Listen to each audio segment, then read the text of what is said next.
Hi, how's it going? Today We'll be trying to decide and see what is better, homemade food dye or artificial food dye when used in cupcake icing and batter. So let's get started! You'll need a fridge, a stove/oven, vanilla frosting, whatever brand you prefer, white cake mix, whatever brand you prefer, a cupcake pan, red food dye, it should match the fruit that you are doing, a type of container to hold your dye, a container of strawberries, preferably fresh and washed, multiple forks and spoons, a potato masher, a whisk, cupcake liners, oven mitts or rags to get the hot pans with, a cheesecloth, a medium-sized saucepan, some sort of measuring utensil. Our recipe called for vegetable oil, eggs, and water. First thing you're going to do is cut the strawberries into small pieces and then put them in a separate bowl. Once in the bowl, start mashing the strawberries with the potato masher. Keep mashing them until they are a smooth consistency and no clumps are left. Add water if needed. Put into a pot container to get some seeds out. After you have poured your mixture into a pot, then add some water and head back to the stove to heat up. Turn the stove on medium heat.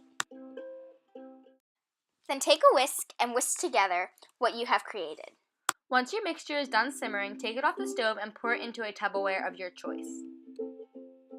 And cover the Tupperware with the cheesecloth and place it in the fridge. Now we will begin making the cake, so get your mixing bowl ready. We are following the recipe on our box cake, so your box cake might not be the same as ours. Therefore, we are not showing the strict directions of this, only the videos. Evenly pour the batter into 4 bowls. Add 2 drops of artificial food coloring into 1 bowl.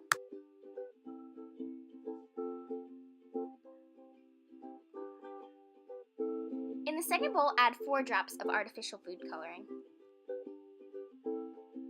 Just look at that difference! Now take your dye out of the fridge.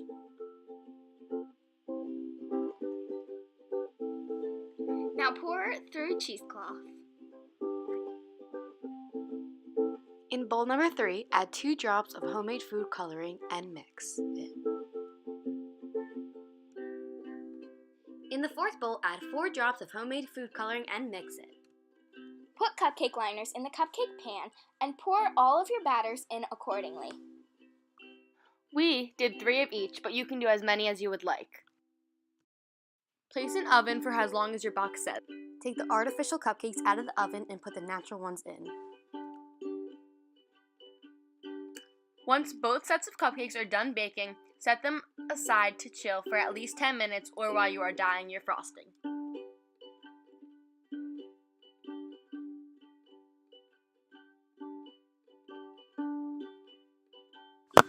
Dye 1/4 of the icing with 2 artificial drops. Dye the second quarter with 4 of the artificial color. In the third quarter, put 2 drops of natural food coloring. In the fourth quarter, put 4 drops of natural food coloring into the icing. Put the frosting in piping bags with whatever tips you would like. Frost your cupcakes accordingly.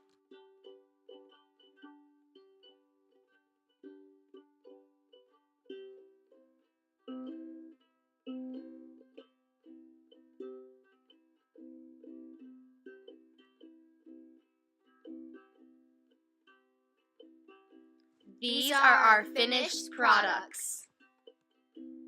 The dyed ones are on the outside and the natural ones are on the inside. We cut them open to see if the colors on the inside were more vibrant than the colors on the outside.